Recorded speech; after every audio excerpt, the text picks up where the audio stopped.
What's going on YouTube? You are in the zone with me, Riggsy, and today we're going to be checking out a long-awaited game that's going to be making some serious noise when the full release lands on May 13th. Now I've been jammy enough to grab myself a code for the closed beta, and here it is. For fans of the original Doom games like myself, it was always going to be a tall order for ID to do our beloved Gorefest justice with yet another remake. It has been 23 years since the release of Doom 1 in 1993, and 12 years since the first remake being Doom 3 in 2004.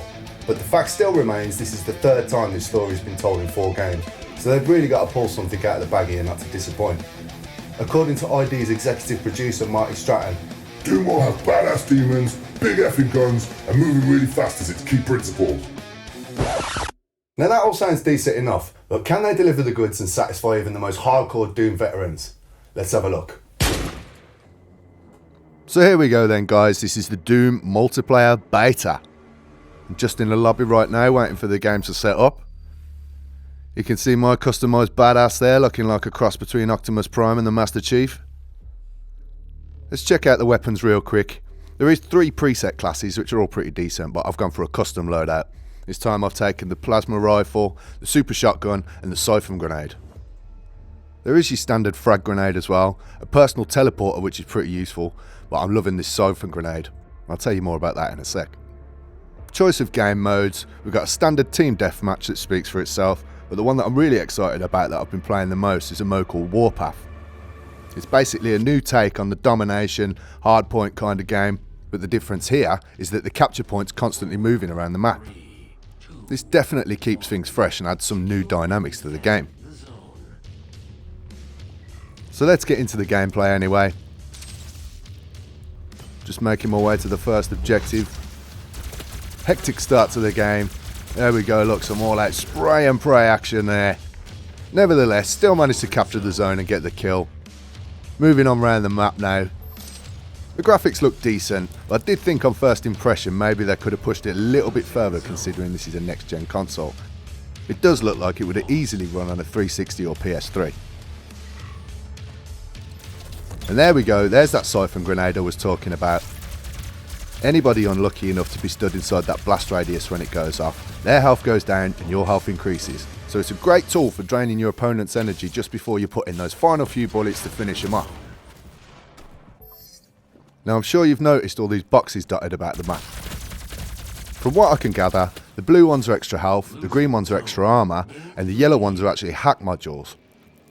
Up to 4 of these hack modules can be chosen in the loadout menu, and during the game each time before you respawn, you can choose which one you're going to use for that life.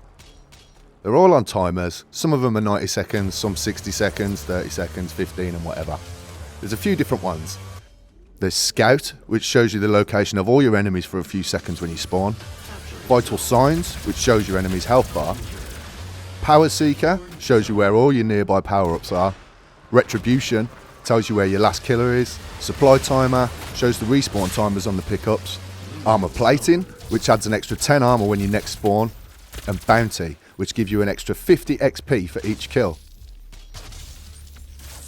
Now other pickups to look out for are your power weapons. These can spawn anywhere on the map, and they get dropped when you die, so you can easily scavenge them from your fallen enemies or teammates. First of all is the Gauss Cannon. This lets you scan for enemies through the walls and deals a brutal amount of damage. Secondly, there's the Chainsaw for those epic execution kills.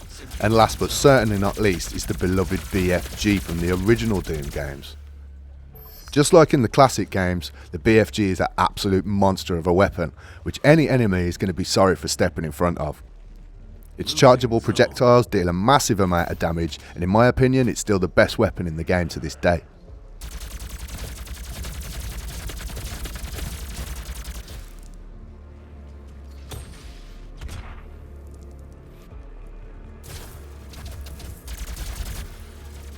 Now the next thing I want to talk about are demon runes. Every couple of minutes during a match, a demon rune will spawn somewhere on the map, and if you're the first one to grab it, you become the demon. In the beta it was limited to just the Revenant, who you can see here flying about with a jetpack making a mess of enemies with its shoulder mounted cannons. If you lose a life with the demon rune active, then your killer can then claim the demon rune for himself and carry on. In the full game there's going to be 4 to choose from, which you can select before the match starts. The other demons will be the Baron of Hell, the Prowler and the Mancubus, which from the trailer they all look equally as badass. I can see these being a lot of fun, so I'm looking forward to the full game to try them out. So I think that's pretty much all the demons and power-ups and everything covered. Now going back to the gameplay, I've got to say it is the most fun that I've had in a multiplayer game for a long time. Even though in the beta we were only given one map and a few weapons and customisations to choose from, it still managed to keep me entertained for a good few hours. I'm definitely looking forward to the main game to see what additional game modes, weapons and customisations are going to be added. I know I did say earlier on first impression I wasn't overly impressed with the graphics and thought they could have pushed it a little bit more with the next generation hardware.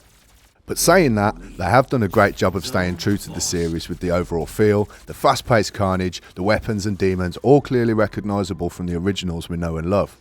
I think, to be honest, it's going to be the campaign in the full game where this game's going to shine.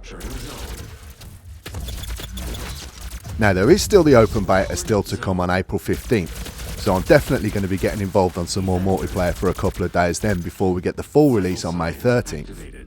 I definitely recommend giving it a blast as it is a lot of fun, and I can see the full game doing really well. Incoming demon rune. Now that just about wraps it up for this episode. I'd be interested in hearing your thoughts of what you've seen of the game so far, so leave your comments in the box below. Thanks for watching, don't forget to like and subscribe. You have been in the zone with me, Riggsy. Until next time, see ya!